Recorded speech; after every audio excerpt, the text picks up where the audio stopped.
Now he talks a lot, he'll keep you on your toes. It's the Eric Miranda Show. When he drank a lot, he would fight a lot. He might punch you in your nose. It's the Eric Miranda Show.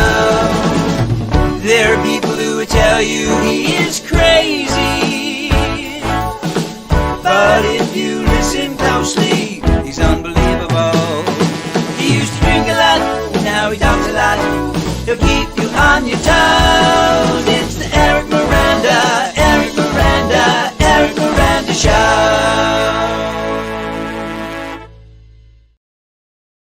Woo-hoo. Yoo-hoo. Yo, welcome to the Eric Miranda Show. I don't know if this I was traveling and and all my stuff, gets kind of, I had this microphone here, I unplug that, you get back. By the way, I have so much gear. Yes, I'm using a little bit of a filter, but if you look at my hand and my neck, you can tell I'm still old. So I'm going with the filter, man. Me and Madonna, baby. Me and Madonna. So anyway, so this is, I wonder who this guy supports. All right. So first of all, I want to say that I lied to my friend Chris Flugmacher because I told him I wasn't going to talk about the attempted assassination on Trump and politics and the debate. And I lied because I'm going to just for a minute, but not about politics, about you dumb fuckers. Notice how I bucked my teeth. Fuckers. Because I'm one of you. I'm a dummy just like you. I don't know shit. What's interesting is I think I mentioned a few times that I was reading this book by Amanda Montell called Cultish, and it's about how we use language to start cults, get people involved. Like, for instance, Jim Jones, I didn't know this. He had like a multicultural family and did a certain amount of civil rights type things. He was like a civil rights activist. So he got all of these people of color into his cult and then treated them like shit. And they were like subordinates to all the white people. So, but you understand how he used that as a tool, etc. What's interesting to me is everything is a cult. Everything's a cult. And I'll tell you what I mean. So right now I'm doing a thing called 75 Hard with a guy who was my nutrition coach for a while. And I'm looking at the books that some of the other people, 75 Hard is a thing where you drink a gallon of water a day. You read 10 pages in a self-help book. You take a selfie so you can keep track of your progress. What else do? You stick to a diet plan. You work out for 90 minutes every day, and 45 minutes of it has to be outside. And it's like some guy made this up. Some guy made this thing up. And then we're like, and if you don't drink the gallon of water, you have to start all over. Now I have to see if I can do this because I travel too much. The truth is I tried to do 75 Hard a couple of years ago. And what happened was I was traveling too much. There were certain days when my daughter was still too young to fly by herself. I would go to Florida, get her, bring her back, and then I do that twice in a weekend. You cannot be in flight that many hours or in a cab or in an Uber in an airport and drink a gallon of water because it's just not convenient to pee. And I'm concerned about it in the coming weeks. Anyway, so, but when I watch and read some of the books that people are reading, I'm making this up because nobody has this, but it's like, discover your inner God, conquer the demon hell and be a living, Christ, whatever, just shit like that. And I've read all those books. And I'm a sucker for those books, but they're cults. And the thing that Amanda Montell is very clear about in the book Cultish, she won't define exactly what a cult is because she said cult experts don't necessarily agree on what a cult is. So she's cautious not to get too into what a cult actually is. But she goes from like Soul Cycle to CrossFit, to Jim Jones, and there are varying degrees of cults. And I've been in cults before. One of them, because I needed a job, I didn't realize it was a pyramid scheme. I made money. They told me to build a team. I told them to fuck off.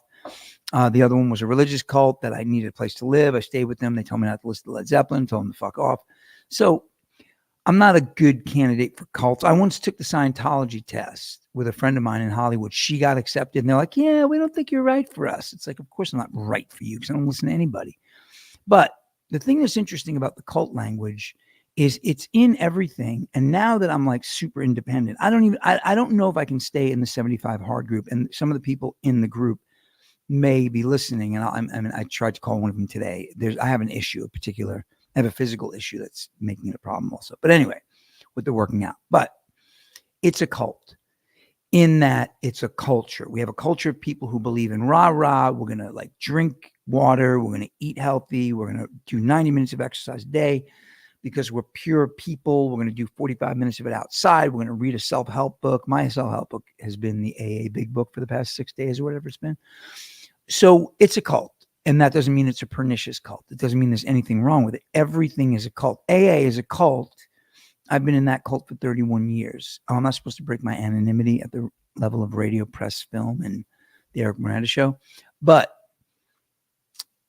yes, I see that my mouth is lagging. Sorry, dudes. I'm going to kind of hide behind the microphone so you can't tell. I'm going to get real Billy D. Williams on your ass. So anyway, so everything's a cult. So when I'm writing in my journal in the morning, which I haven't done for the past 4 days, and I start thinking, oh no, I haven't written my journal because I'm in a cult that I helped create.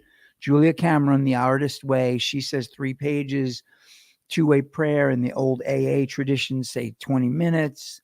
It's all a cult. So I'm sitting here freaking out because there's pressure on me because a group of people made a decision that something is a certain way. Right. So now we're going to get into the Donald Trump assassination attempt and the Joe Biden thing, the debate really quickly. The thing that's disappointing to me about the Democratic Party right now, I mean, there's a lot of things that are disappointing in both parties, but this is the thing about the Democratic Party that's really pissing me off. They were all like, get Joe Biden out because they thought he was going to lose. And then a few polls a few days later came out that said he was neck and neck with Trump. And they're like, well, we don't have to it's like, okay, do you want him out because he can't run the country effectively because you think he's breaking down mentally and he's old? Or do you want him out because you want to fucking win because he doesn't matter and you're a bunch of scumbags controlling things, which is what we all know is true. Same for the Republicans. Now, in the defense of the Republicans, the scumbags who've been controlling it, like the Bush shitheads, and all those motherfuckers, they seem to have been ousted by Donald Trump. So you don't have to like Trump. The point is, whatever they were doing with the Democrats for years, it's kind of at least temporarily over for them. But now this is something I hear. I told many people that I read the book Cultish, and the first thing I hear is MAGA people are a cult. And Amanda Montell sort of says that in the book. She also says, yeah, and what about let's bring it back to a time when people were at one with the earth in America and corporations. And she's like, when the fuck was that? So her point is, yeah, it's a cult because we use language to attach meaning to things. And when we get people to agree with the language, that's the cult portion of it. But then I had somebody say, but these MAGA people will follow Donald Trump. And I'm like, okay, if they follow his ideas, that's fine. If they follow him as a human, that's idolatry. Don't put anybody like false gods, whatever you want to say. So I agree with them. But when Donald Trump got his ear blown off, and by the way, the Babylon Bee, the conservative version of the Onion, even though I wouldn't exactly call the Onion liberal, I just called them funny. But the conservative version of the Onion had a headline. It showed a Donald Trump head on the ground, and it said, oh no, dislodged piece of Donald Trump's ear grows into another Donald Trump, which I thought was like, I almost peed my pants laughing. I thought it was amazing. Now check this out. Jokingly, when I got the news that Donald Trump had been shot, and again, I just want to say this out loud, somebody got killed. So the things I say that I'm trying to be humorous about, I'm going to try and keep it in the lane of funny and not, let's accept the fact that there was a tragedy. But the tragedy continues because of the stupidity. I said to my family members when I was on vacation, I said, I'm gonna write a couple of conspiracy theories and just throw them out there. And I just sat there and thought about how this happened, why it happened, who did it, whatever. And I based it on some prior conspiracy theories, and I put a couple of new twists in it. And I swear to God, when I was about to launch my conspiracy theories, and yes, if they took off and I became known as the guy, even though I didn't believe it, I would have loved it. I would have loved the attention. I'm a attention whore. Look at what I'm doing. By the time I got on the internet, I was reading my theories. I'm not that clever. Somebody already came up with my conspiracy theory before I did. So, good evening, Tony. I just saw Tony Sack. What's up, Tony? What's up, Tony? You guys on Long Island, you guys are MAGA country, aren't you? I'm not saying you, but I mean, you guys can say you're MAGA country. But a very liberal friend of mine called me up. He said, and he's a man of color. He said, dude, I'm a Trump N-word now. And I laughed, and I thought he was joking. And he goes, that guy's a superhero. I was like, dude, take it easy, man. I said, I need my good hardcore liberal friends to remain intact. We need balance here. But this is the greatest thing. So MAGA is a cult, according to everybody. Well, I went to Van Cortlandt Park, and a woman, and I'm not going to name her name. I'm not going to name her, but she was in the military. I like her a lot. She's a very good paddleball player, and she's not a young woman. She's in her 60s. I hate that motherfucker, Donald Trump. I said, I know. You've told me that before. She goes, and what he did on Saturday, I said, what did he do? She told me, what's up, Lou Quinones? Yeah, see, Lou Quinones knows the person I'm talking about, so it's a good thing I didn't name her. Anyway, she told me that Donald Trump had this kid shoot his ear off. Now, this woman was in the military. She knows how to fire these rifles. I'm not trusting anybody to shoot my fucking ear off at 130 yards, even though that's close. No way. She said he convinced this guy to shoot him so he'd get sympathy, and it got out of hand and somebody got killed. But MAGA people are in a cult. And I asked her, I said, how did he convince Joe Biden's Secret Service people to go along with his sympathy thing? And she rambled on for a couple of minutes. None of it made sense. And I said, listen, if you want a conspiracy theory, let me help you write one, because I had some good ones. And look, there's something sinister afoot, possibly. There is definitely a lapse in judgment, whatever they're saying, stretch resources, whatever. My point is, ladies and gentlemen, every fucking one of you is in a cult. I don't belong to anything other than 12-step programs, and I'm peripheral. I'm not super involved like I used to be because everything's on Zoom now. And when I write in my journal, I'm in a cult. I tell myself things that are important to me about taking care of my family, about doing the Eric Miranda show, about my music. I tell myself the same things every day to keep me on track. Do you ever have somebody say, like, where are you from? I'm from Long Island. And you say to somebody else, where are you from? They say, from Queens. It's the same fucking thing. We made it up. Do you know that, Brooklyn and Queens are on the peninsula that we call Long Island. Now, I'm not saying that there aren't distinguishing factors culturally, etc. My point is we made everything up. And then my ego, dude, where are you from? I'm from Island Park. And if you were from Island Park, you'd know why that's a fucking tough guy badge of honor. My point is everything's an ego trip. And an ego trip is me attaching meaning to something. So I'm actually in a cult called Island Park. I'm in a cult called Island Park because when I speak to my friends from Island Park, and by the way, Tim Dillon, the comedian, who's got this huge podcast who I listen to regularly now and steal all his ideas, kidding. We've been compared to each other because we sound alike. He's from Island Park. I went to school with his aunt. My brother-in-law works with his dad. Island Park's a unique place, but I'm from Island Park, South Shore, Long Island. It's like a cult. So now I want to talk about the biggest, most annoying fucking cult. Yes, I'm cussing. I know I'm from Long Island. I'm cursing. I've lived in other places long enough. You know, I'm not supposed to be taking comments because they distract me, but who in God's name would trust not even the dude? And I don't think he had the appropriate rifle, whatever. But anyway, okay, we're off politics. But if MAGA people are a cult, people who lied to protect Joe Biden, people who think he should step in, step down, it's all about their ideas winning. And I'm not saying there's anything wrong with that. What I'm saying is you're in a cult. The biggest, most annoying fucking cult to me in the past 20 years of my life. Now, I'm going to say 12 years of my life. I'm going to out myself. When my daughter was born, it was one thing. I've always tried to keep up with modern music. My daughter loved Taylor Swift in the beginning. She loved Bruno Mars. Dudes, I have listened to 24 Karat Magic by Bruno Mars a million times. Obviously, that's a cultish exaggeration. But I've listened to it over and over, and I love it. And I've listened to Reputation. I don't love all of Taylor Swift's stuff now because it seems that it's just kind of repeating itself. But the record Reputation is a very sophisticated, it's all analog synth, old school, amazing. Juice WRLD, I love him. He's auto-tuned. He's sampled. I love him. He's dead. He's not dead because of the samples or the auto-tune. He's just dead.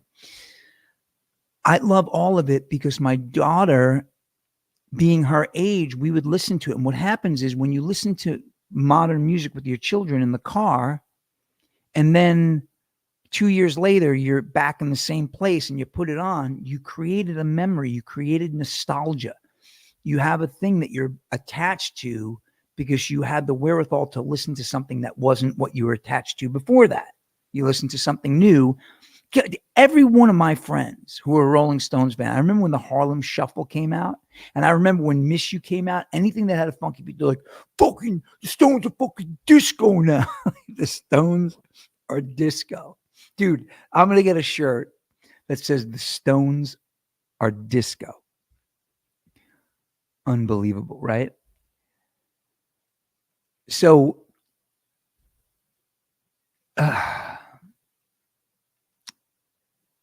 disco. So they said the Harlem Shuffle and Miss You were disco. Now, the cult of my generation's music is so ridiculous. Okay, let's start with this. Some of you know that I've had the privilege of being on stage with Robert Plant, and I have friends who are very good friends of his, and I love the guy, and I love Led Zeppelin, so I'm not going to take too many shots. But somebody tell me one Led Zeppelin lyric that's not kind of obviously written by Robert Plant when he was 19 and joined the band 20. In other words, the band ended when he was 30. Like his frontal cortex was just developing. I'm not saying that there aren't younger people who are geniuses, and I'm not saying that what he did wasn't genius for other reasons. But these aren't stories. These are rambling, cool-sounding words put together. The idea that Led Zeppelin and Queen, who are my two favorite bands of all time, the idea that they're somehow better or superior to Justin Bieber and Juice WRLD and Travis Scott and Bruno Mars, it's just a matter of perspective. Somebody once said to me, there'll never be another Led Zeppelin or Elvis again. And I said, well, my daughter thinks it's the Imagine Dragons, which she doesn't like anymore, and Bruno Mars. And now she's into Morgan Wallen. She's into all this modern country. We went to see Zach Bryan at the whatever center in Brooklyn. Amazing. So the point that I'm making is simply that we create meaning, right? A couple of my friends did the Landmark Forum. And I'm not a guy who wants to join another cult. But when I say cult, there are people who need the Landmark Forum. I got a lot of that stuff in AA, and I try to be intellectually, emotionally, and spiritually. And by the way, just to out myself, I was a complete moron. I mean, complete unreasonable, like actually like bad to Sheila yesterday, my son. So I'm just saying, like, I don't have this spiritual thing all locked up. What I'm saying is I have my processes and the things that I work on. Landmark Forum is really freaking helpful to a lot of people. I've seen people go from completely stunted in their emotional growth to being super successful, having successful relationships. So I'm not criticizing it. I'm not saying that I advocate for it. I'm just saying it's a thing called landmark forum. And some people, I forgot the guy's name, he was S and all that. Hey, he's a fucking evil, whatever. He helps certain people. They have a thing, my friend Francis Dunnery always says. He says, life is empty and meaningless, and you're a meaning-making machine. Now, if you lose a child or a friend or a family member, that you just say, yeah, whatever, go fuck yourself, right? Life is empty and meaningless. I'm hurt because something that's meaningful to me is gone, right? But it's kind of true in a way. So what you did, Kim Morrell and Lorraine Santa and Tony Sack and Lou Quinones and Tom Galvin, what you guys have done is, it's not wrong. You created meaning. You guys think the Beatles are good. People say, oh, the Beatles, they were very Bach-esque. No, they weren't. Go fucking learn one song by Bach, because I know some on the mandolin. The Beatles are children dreaming of being musicians if you compare them to Bach. I love the Beatles, but comparing them to Bach is like comparing Dixie cups with a string to like Verizon. It's just not the same thing. So the biggest cult leader of the past 10 or so years, in my opinion, is this guy. And I'm telling you this, I'm going to start by saying that I don't dislike this guy necessarily, but this video is bullshit. There he is. Ladies and gentlemen, Rick Beato. Does anybody know who this guy is? Somebody just said false. I hate the fucking Beatles. Well, good. But you get what I'm saying. You like other shit music. You and I were talking about some artist the other day. I looked him up. He was shit. He was great. But what I'm saying is we like what we like for a reason. And I love the Beatles. I always tell people when they say, Beatles or Stones, I always say Stones. And the Beatles come on. I'm like, why am I such a fucking liar? Nope. You can't yell nope. I lie all the time, tell people I like the Rolling Stones better than the Beatles. And then I hear something like Good Morning or like Strawberry Fields. I'm like, I don't like the Stones. I don't like anything better than the Beatles, right? This guy, I want to play a little bit of this, just a little bit. I'm just going to, and if you guys are enjoying me, like telling you what I think of this guy, good. Hang on. Hey everybody, I'm Rick Beato. We're going to try something new today. This video is on the history of the music business and technology in 2 acts. Act 1. Music is too easy to make. What do I mean by music is too easy to make? Let's just go back to the 1940s and 50s. Frank Sinatra used to get up in front of an orchestra and sing a vocal take, and they had one microphone. And they would get it balanced just right. Frank would say, okay, I'm ready to do it. And he'd sing it. Come fly with me, let's float down to Peru. Then you get into the... Okay, let's start there. So Frank Sinatra, come fly with me, I'll take you to the moon, right? They used to build amphitheaters because they didn't have a microphone.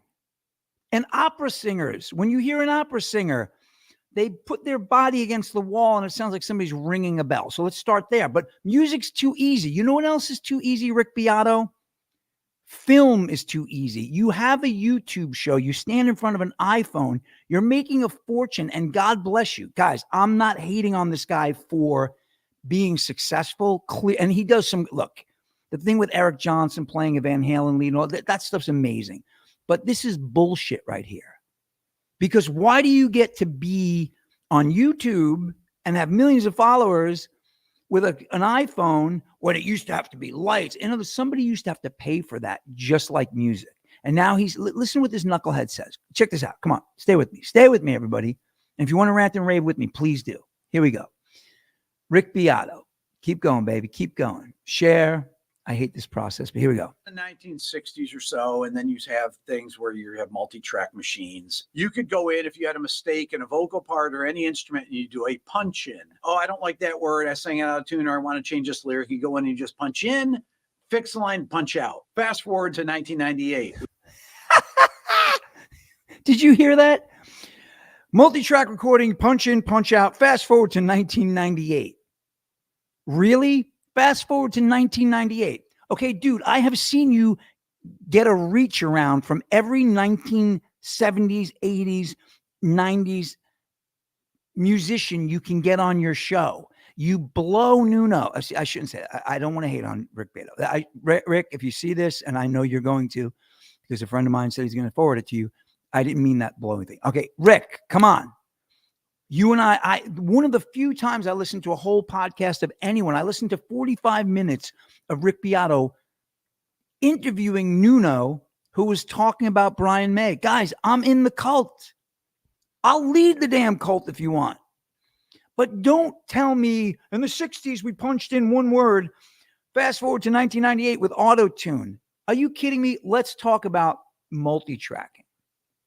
You didn't just punch in a word. Sometimes you re-recorded something and sped it up because you couldn't hit the note, and you would fly it onto another machine. Queen, when they were doing Bohemian Rhapsody, you're talking about Frank Sinatra's orchestra.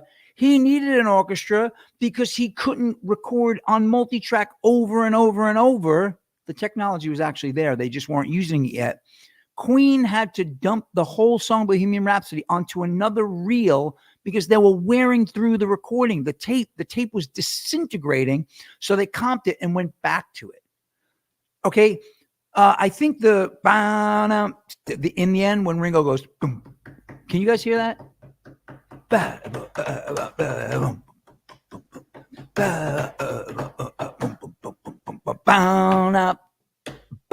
Right? Ringo, if I'm not mistaken, cut that. He did 2 drum solos. They comped it together. We do that all the time. Big deal.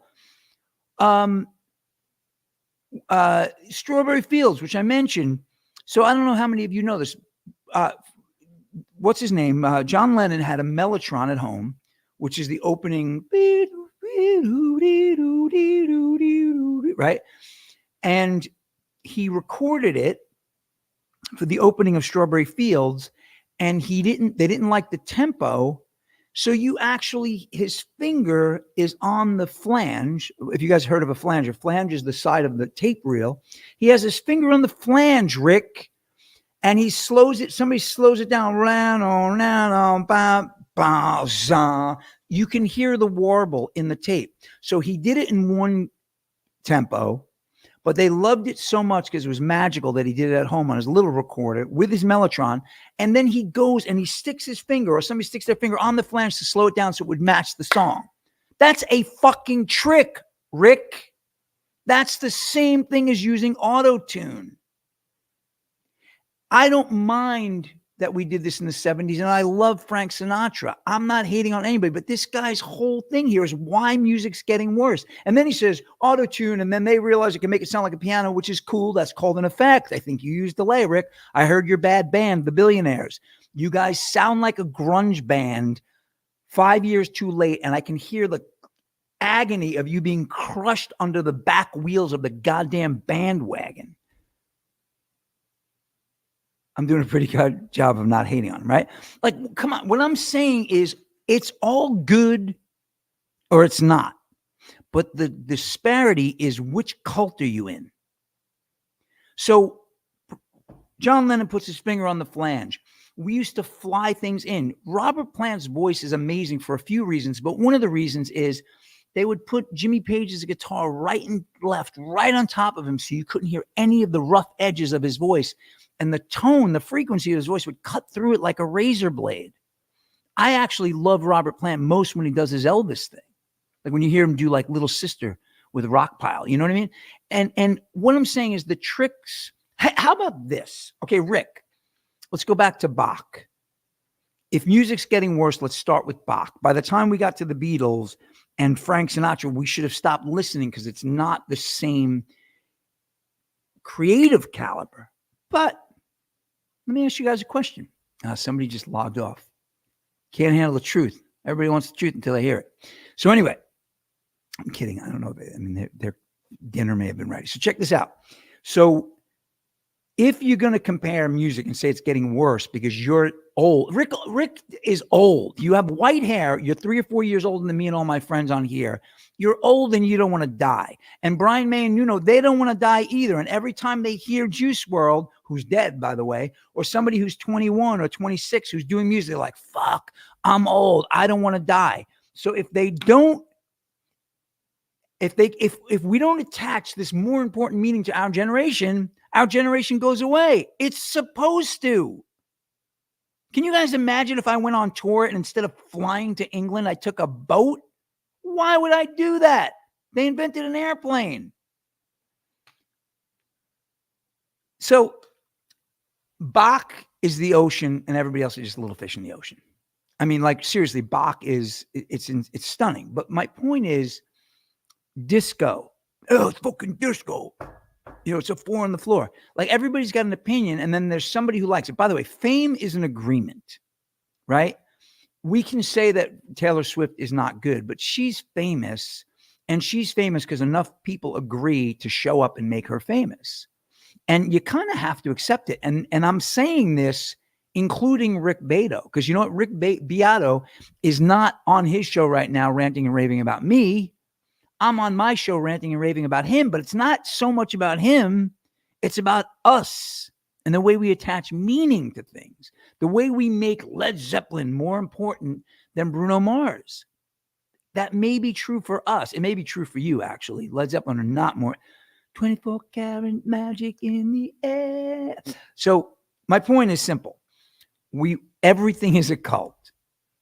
So Donald Trump, MAGA people may be a cult, but then when somebody says he shot his own ear off, it's like, you know, you know what, guys? That's my son.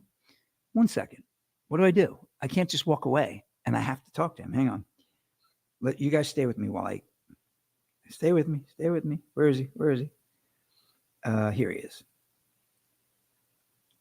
Hey, dude, I'm on my show. Can I call you in like 25, 30 minutes?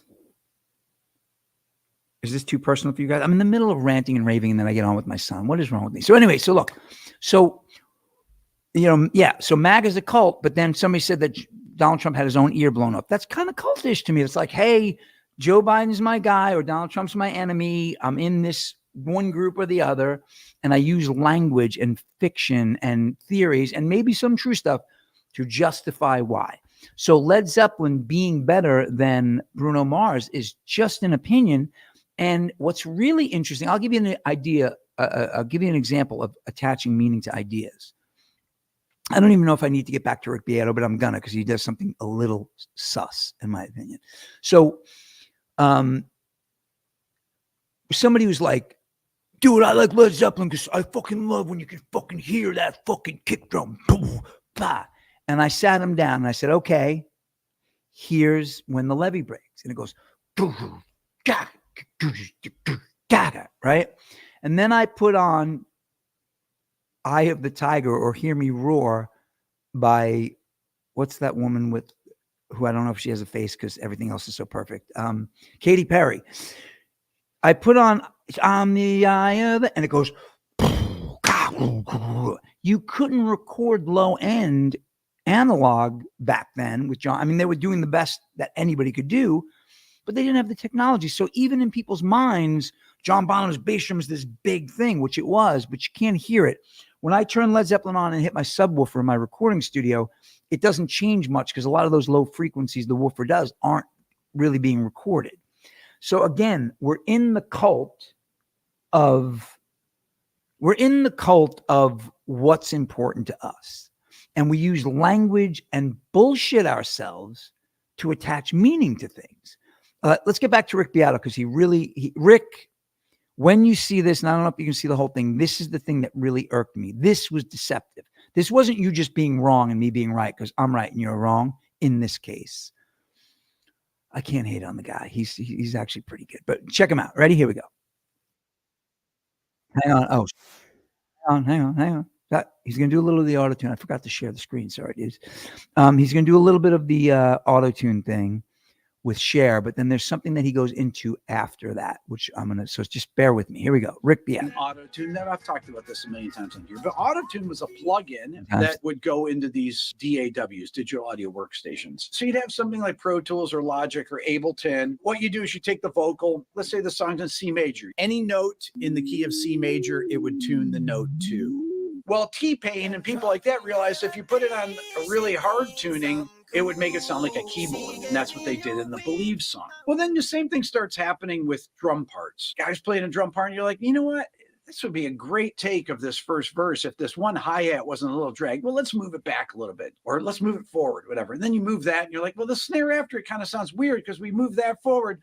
Now the snare sounds like it's dragged, so we do that. Then you're like, well, you know what? Let's just look at the grid lines, the bar lines, and we'll just move them to that. Then you start cutting out, moving them. Then they give you this tool called Beat Detective. Then you can actually quantize. Stay with me, guys. Part. So then it becomes like a drum machine. So it's not human-like. Here's an example of a quantized. All right, before he goes on, folks, let me just tell you, here is a bullshit example of what he's saying, and I'm going to explain why. Here we go. Drum part. It's John Bonham's drum performance from Fool in the Rain. That's a shuffle. Here's what it sounds like as a machine.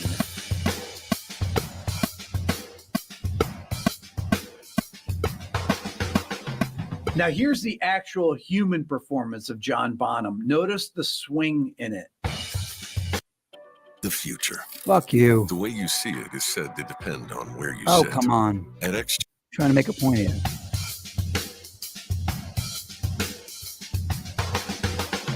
Once you quantize. Okay, so now let's talk about this deception here, folks. Rick Beato just played you Fool in the Rain by Led Zeppelin. That's an isolated track that's actually been on the internet for years. Two things. Okay, first of all, I have a song called Dinosaurs. And it was a demo I did with this girl, Ming Chan, when I was in the band Ming Dynasty. Dinosaurs, before we recorded an actual version of it, I kind of was thinking of that beat. So I put John Bonham's drum beat into the song. I recorded the first demo of my song over that beat. And I used Beat Detective. And I quantized it. And you know what happened? Almost nothing. John Bonham does not have perfect time. He'll speed up and slow down like a good musician should. Remember, we used to have a conductor who'd say, bring it down a little bit, right? So there's not, when people say, oh, I got to be on the click, that's a style. That's not necessarily true. With orchestras, it's important that they follow that conductor rule because there's 60 people. Now, that John Bonham beat, what you heard sounded terrible. You know why? Because he left the damn click in it. You're listening to the first one. He's saying, this is quantized and this is what it sounds like. Yeah, he has the metronome in it. He added a click that doesn't belong there. Then when he plays the second one, he doesn't just take the click out. He shows video of John Bonham all cool and swinging his sticks. That's fraudulent. That's like those like before and after pictures when they have a guy drink a gallon of water, his belly's out, and then they have him flexing not on a gallon of water, but he happens to have a tan and the lighting's better. This is what he just did. Rick, if you're really making a point, and you're not, if you're really going to make a point, why did you have to be deceptive? Like, that is deceptive. You could put a click track through things that are on the grid already. Nobody wants to hear a click track in their song. Nobody wants to hear a metronomic beat in their song. Quantizing is making sure it's in time like that, but you don't keep the metronome in, you knucklehead. Oh my God. So this is what I'm saying. So why are we attaching meaning to this stuff? John Bonham's great. Bruno Mars is great. Justin Bieber is great. Not only is Justin Bieber great, but Justin Bieber is a great drummer. Bruno Mars is a good drummer. I saw him at that Super Bowl. He was kicking ass. So the thing is, right? So nostalgia attaches us to an idea, and language keeps us in the idea. So when people, again, MAGA cult, leftist cult, woke culture, whatever, culture, again, people don't entirely agree on where the word cult comes from, but I was taught years ago, and it made sense that it's culture, right? If a cult, it's a cult, people mistake it with the occult, which I think is like a demonic thing. So that's not what we're talking about here, but so get over yourselves. This is another interesting thing, right? There is conservatives want tax rebates, right? They love low taxes. And then somebody proposed this thing called universal income. And everybody's like, they're going to sit around fucking pay for a bunch of fucking liberal fucking no do nothing motherfucking welfare fucking cheap, blah, blah, blah, blah, right? And they just start screaming at the TV when somebody mentions this, right? And then you listen to really conservative economists talk about it, and they're like, okay, the amount of money that we waste chasing welfare cheats and the bureaucracy involved. Ronald Reagan talked about this in his Barry Goldwater address, and I guess it was 64. The amount of money we waste chasing people down because they're not, right? So these economists are saying, okay, we're going to save money right off the bat by not running to find out who's on welfare but working anyway, right? Or can work. So that's the first thing. The second thing is a lot of these very conservative economists were saying, instead of hiding the extra money you're making, if you can compound it with the money the government's giving you, right? Maybe you'll start to get into the mindset of accumulating wealth and being more enterprising, right? Instead of sneaking around trying to hide the extra money you're making, right? But I think universal kind of means that everybody gets it. Now, if you're a conservative and you like lower taxes, isn't universal income a tax rebate? It doesn't go to the National Endowments for the Arts. It goes to you and the guy who you don't like because you think he's on welfare, right? So if you break it down and speak to a conservative on those terms, a lot of them are like, I never thought of that. It's like, you never thought of anything. You're in a cult, right? Like, dude, the cult of the electric car. I love Teslas. I love all electric cars. I have an electric scooter that I drive around New York City. I swear to God, it is the coolest thing in the world. I plug it in. It's old. I got it in 2012, so I don't get that much mileage out of it, and it's slower than it used to be, but it's just so much fun, and it's quiet. I can totally like, people are like, what? You know, like you see with the Teslas, they come up on you like, what? I love them, and I love Teslas, and I've been in a few Teslas. They're insane. I think in a gasoline car, in a combustible engine, I think the torque to drivetrain ratio, whatever, is like at 2,800 RPMs, they finally sync. And on an electric vehicle, it's at 1 RPM. So when you get in those electric cars, they go, ooh, it's like the G-force is insane. I love it. I love it. I love it. I love it. My building just put a bunch of Tesla chargers in. We have a bunch of conflicted liberals in the building because they all have Teslas and now they hate Elon Musk because apparently he's giving $45 million a month to Donald Trump. I think everybody saw that coming. But I love electric vehicles because they're fucking cool. And I'm a capitalist. And I think, hey, if you can create this market and make money in it, that's free enterprise. People love electric cars. But the cult is that it's protecting the environment. There's just more information that it's not. Now, we'll tell you what it's doing. If you're driving a gasoline car throughout New York City, you're definitely pumping soot onto the roadways and onto the overpasses and making dirty and scuzzy. And if that's consolidated into an electric plant where they're burning fossil fuels, this is the gag, right? I kind of like the idea of it being consolidated. And I like the fact that it's not spewing the combustions or the chlorofluorocarbons all over the highways, and we're not breathing them in if the power plant is off somewhere, right? So, but the point is, when you tell people, when you break the numbers down for people who are in that cult, again, I'm not telling you all which cult. I'm in all of the cults, but I'm definitely in the cult of Eric Miranda. I'm the cult leader. I'm the enforcer.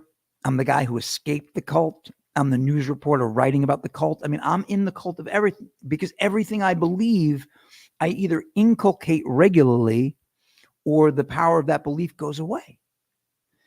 And it's just interesting that we're cultish. We don't ask ourselves why. So this is, again, we talked to my friend Steve Haas, who got me on this whole damn Beato, because he was calling Beato a genius. He's like, he's right. Steve Haas is an insane drummer. I saw him play with the Manhattan Transfer a couple of years ago in Connecticut. I mean, I'm a really good drummer. What Steve Haas does, it's like, again, it's like Verizon and the Dixie Cup. It's like, I don't have this guy's skills. And he's a working musician. He doesn't produce like I do. He doesn't play other instruments like I do. And this is his bread and butter. So I understand why he hates the machines and all this other stuff. But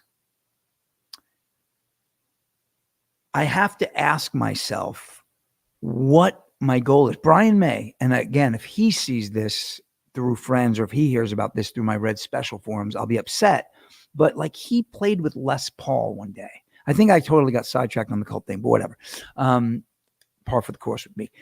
When he was playing with Les Paul at Fat Tuesdays years ago, I got to check and see if I got a message back from my son.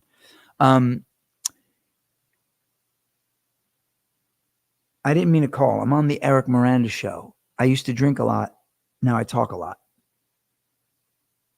Smiley face. So Brian May was playing at Fat Tuesdays with Les Paul. Now, for those of you who aren't into music or you don't know who Les Paul is, by the way, Rick Beato, I'm going to tell you what Rick Beato said. He starts saying on the equipment, and we used to have to mic things. Dude, the electric guitar, Charlie Christian from Glenn Miller's band, by the way Glenn Miller played, he used to take stuffing and put it in his guitar and then shove a microphone in it. So he actually made a solid body electric guitar out of an acoustic guitar so he could be heard. Les Paul is the guy who kind of made the electric guitar, like he manufactured, like he helped make it like a thing that everybody had. Brian May played with Les Paul at Fat Tuesdays before Les Paul died. And he showed up with his roadie and his 2 amps and all his effects. And he stood there sweating because Brian May is actually, in my mind, a composer. If you listen to Queen, Brian May, look, I play a lot of his harder stuff. He's got chops. I'm a good player. He does things that I can't do. I probably have a couple of tricks he can't do, but the way he thinks and the way he composes and the way he puts things together and his note selection. I mean, you can sing the lead in Bohemian Rhapsody. It's just another part of the song. It's not like the fact that his guitar playing is good is incidental to what he's thinking, right? He's standing there with Les Paul and Les Paul's a jazz guy. Les Paul could say, hey, dude, give me that Queen song on a piece of paper, and he could just shred it, right? It's like not like Brian May, but the point is he's not at the same skill level. Right? But when you tell people that Justin Bieber is not good because he uses drum machines and Brian May is amazing, compared to what? How's this? Oh, they use machines. It's too easy. Rick Beato saying it's too easy now. I'm going to do this video next week again too, because there's so much stuff that I have to address with this guy. It's annoying me. I like you, Rick. If I meet this guy, I'm going to be like, dude, you're awesome. It's like that Bill Burr thing when he's like, you're cursing at the athletes on the field. Fuck you, buddy. He's like, if they're 6'5", if you saw them in the parking lot, if you saw my stamp collection. Look, I would totally be happy to hang out with Rick Beato and debate some of this. So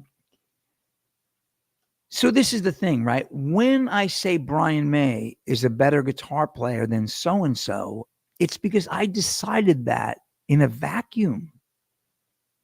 I live in a bubble. My bubble says that John Bonham is the greatest drummer ever. Now, in terms of rock drumming, he changed the whole thing. But you know who changed it before him? Ringo Starr. I like when people say, fuck, Ringo Starr's not a good drummer. Really? Bad drummers are always in the best band of all time. You know what I mean? Like, seriously. Ringo Swingo. Ringo is so great to me because he's a musician. He makes music. But my hands are faster than his. There's not a single beat that he can play that I can't play. Can't say I play it like him, but there's not a single beat on a Beatles record that I can't play on drums. And there are plenty of beats that I play that Ringo can't play. Am I better than Ringo Starr? No.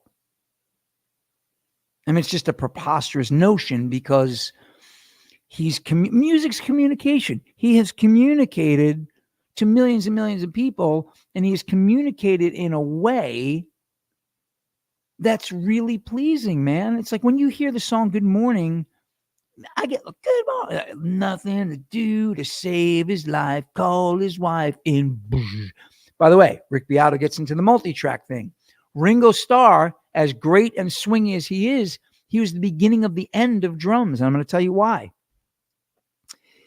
They started direct miking all the drums. In that song, Good Morning, it goes, nothing to do to save his life, call his wife in.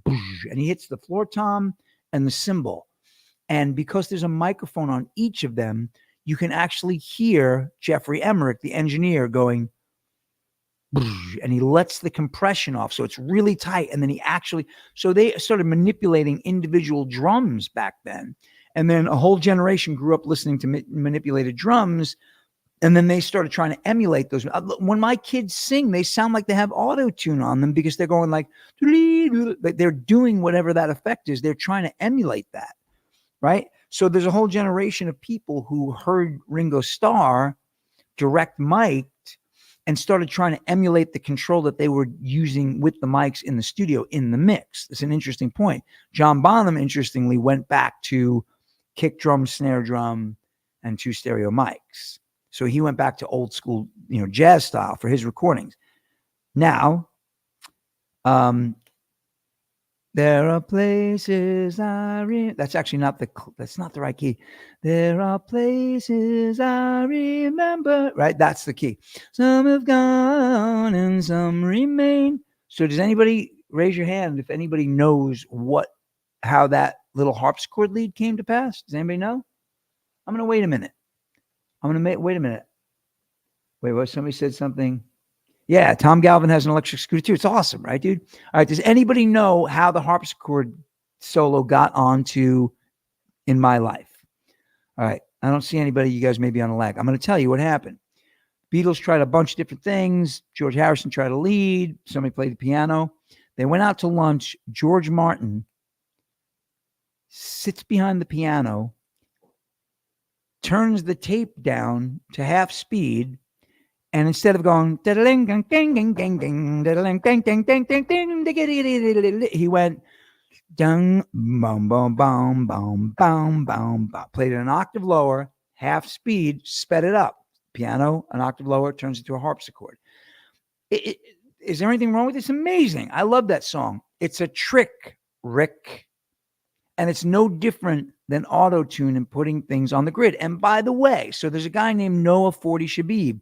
I'm sure most of you have heard of Drake, especially the women, because apparently Drake has a snake. So just like Rick has a trick. So Drake's producer, Noah 40 Shabib, Canadian dude, I'm listening to like Drake's beats. I'm like, man, they swing like Bonham. They really swing. And then I watch this guy. He doesn't just use the humanization for some of the quantizing to make it sound more human.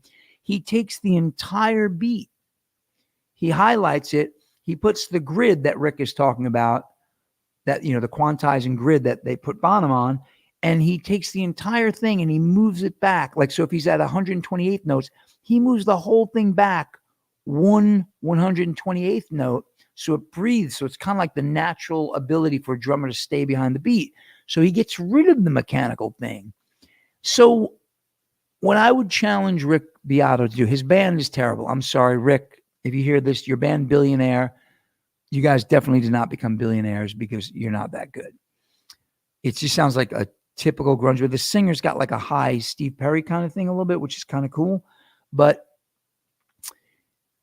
your band's terrible. I'm better than you and the other guitar player on guitar. I'm better than your drummer on drums. And I mean, when I say better, I mean I can do what you do, but choose not to because it's just horrible. And your singer's good. I don't have that range. So I give props to him. I wouldn't want to sing like him, but I can't if I tried. He's very good.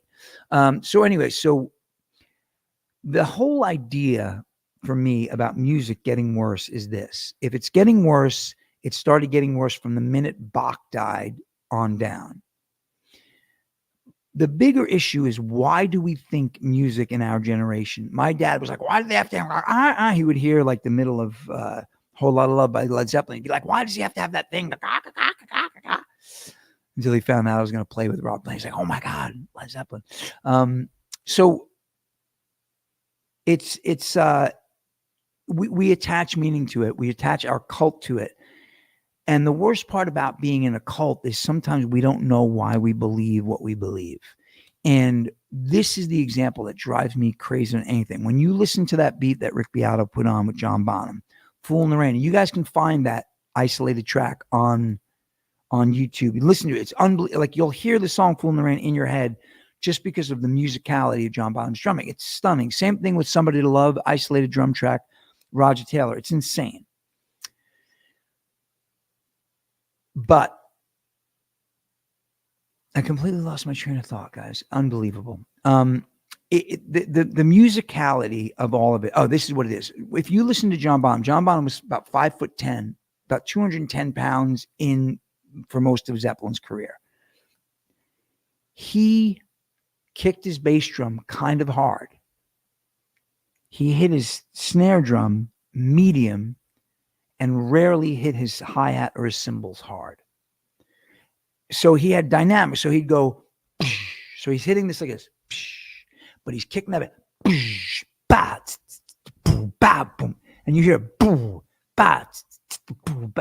he's changing volumes. It's called dynamics, right? The guy swings like a monkey. And then I watched that stupid count, and Steve Haas and I geeked out about the Count Me In video, the one that the guy from Jane's Addiction did. We renamed it Count Me Out because I want nothing to do with that. Nico McBrain from Iron Maiden and Roger Taylor from Queen seemed to be the only two people who mentioned John Bonham who actually knew what they were listening to. This girl who ended up playing with Metallica or something, not Metallica, one of the Motley Crue, blonde chick. I mean, she may be good. She's like, yeah, and I heard John Bonham for the first time, and I ran out into my freaking garage, and I just started hitting. I didn't know there were drumsticks here, by the way, all this time. And I just started hitting my drums as hard as I could. And I'm like, why? He didn't. Like, people think John Bonham was just bashing his drums. And he's maybe the most musical guy ever. So we're in cults. We come up with an idea. People start to like inculcate the idea, and they never ask themselves why. So if you hate Donald Trump or love Joe Biden or hate Joe Biden or love Donald Trump, and you think Led Zeppelin's better than Bruno Mars, start asking yourself why. I remember when I decided not to vote for George W. Bush. Anybody from my hometown, they know that my dad was a speechwriter for Alphonse D'Amato. Worked with him for years, college roommates at Syracuse. We grew up Republican. And then one day my dad and my grandfather were talking, and I found out that they were both Kennedy Democrats. I was like, what? I was shocked. It's like, we're Republicans. Here's a thing called Republican that somebody made up. I think Abraham Lincoln was the first Republican president. We made this thing called Republicans and Democrats up. Roald Dahl said the American political system is two parties with one party with two right wings, which I thought was hilarious. And I remember when I decided not to vote for George W. Bush after he accidentally knocked the World Trade Center. Sorry, I can't do that. I remember deciding to vote independent in 2004. And I remember feeling weird about it. I remember thinking, but I'm a Republican. By the way, I've never been registered Republican. I've been registered independent my entire life, but I'm a Republican. I'm from Island Park. I'm from Long Island. And I was like, well, I don't like war. And we're in two illegal wars, Afghanistan and Iraq. You know what I mean? I don't like gay bashing. Actually, I just lied. I don't think he did that. I don't remember him doing that, actually. That's unfair. I don't like him, but I don't think he did that. But whatever it is, I started asking myself, why am I a Republican? Or why do I vote Republican? I started asking myself. And I came up with a lot of reasons that no longer made sense. Either the party changed or I changed. I was living in the East Village in 2001. And all of my friends and affiliations were different. And the things that I believed in were no longer that Republican Party that I grew up in, or I was no longer that guy. So if you're in a cult, and you all are, it could be the cult of your family. I remember my sister Kelly John, God rest her soul. If we had to promise each other, we used to say, swear on our family. Or no, family honor. We used to say, family honor. When we're little kids, family honor. We were in a cult. We're in the cult of the Mirandas. You're all in a cult. So do me a favor. When you get on your knees and pray tonight, because you're in that cult, or you sit and meditate and say, I'm not religious, but I'm spiritual, whatever that bullshit cult is, or you do 75 hard like I'm doing right now and say, I got to drink 108 ounces of water and fucking pee and annoy everybody on the plane because I keep getting up and I have the window seat. Whatever cult you're in, be in your cult. Enjoy your cult. Inculcate your cult. Grow your cult. Escape your cult. But just admit you're in a fucking cult. There's nothing you think on a daily basis that we don't use words to attach meaning to. Those guys who go sit on a mountain and just go, they shouldn't even own. That's a cult. But if they just shut the fuck up and sit there, it's like, oh, they're not in a cult anymore. They're just sitting there. I'm Eric Miranda. The good news is you motherfuckers have been telling me I'm crazy since I'm a little kid. So talking like this and having you think I might be crazy doesn't really bother me. Happy to be with you tonight. I'm going to go get some footage for a video I'm making downtown. And Rick Beato, if you see this, I love you, dude. I don't like you today. I don't like that video. And I may play it next week. I think you're full of poop. I think you're taking liberties. I think that surreptitious way that you put the click track in the quantized version, and not only not in the other, but then the fact that he had video of Bonham, like, by the way, that's a really cool beat. I don't know if you get it, but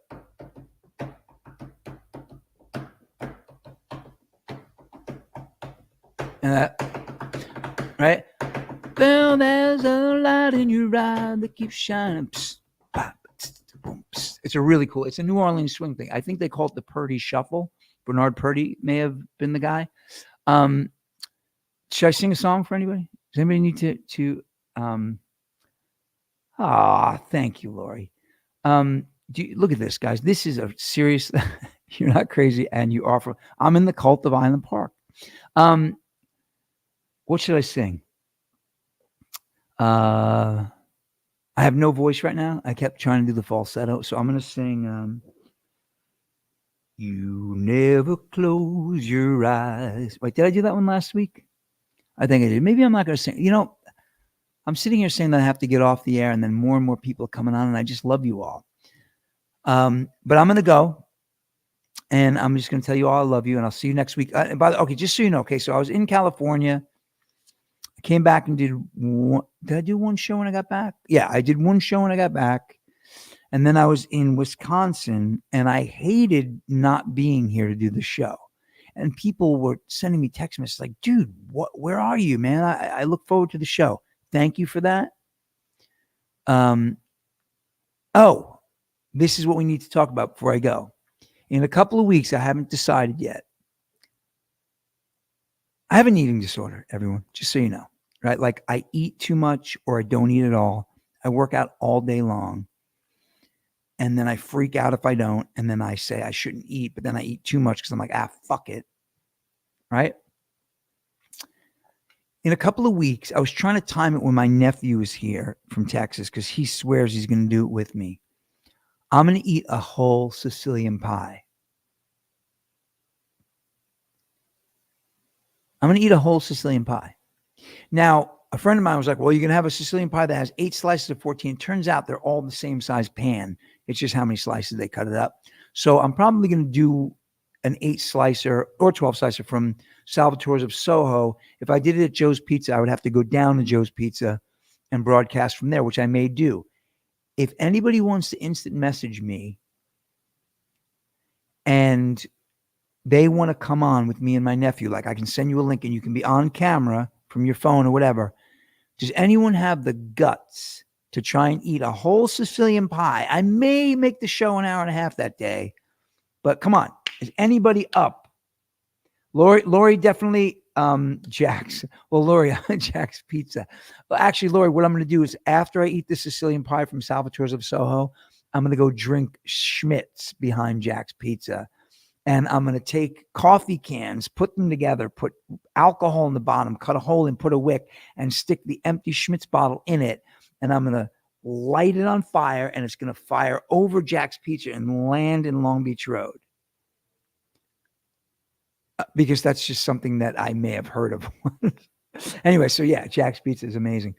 Okay, yeah, so I am.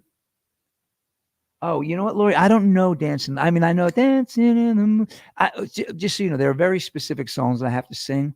I can do some Elvis, like I can do like, I can do stuff like his version of Unchained Melody, and I can do some of the early stuff like Train I'll Ride, 16 coach along. Oh, I'll do that. Like I have a certain, but there's, I can't sing low. If I could sing like Johnny Cash, folks, my life would be totally different. But I don't have that baritone. Okay, so in a couple of weeks, I'm going to announce, but guys, private message me. That includes you, Lorraine. Private message me and let me know if you're going to eat Jack's Pizza with me. I mean, I'm not eating Jack's Pizza. I don't like cocaine in my pizza, Artie. So I'm going to eat a whole Sicilian pie. If anyone wants to join me, send me a private message. It's about 5,200 calories for a whole pie. So I would recommend that you work out.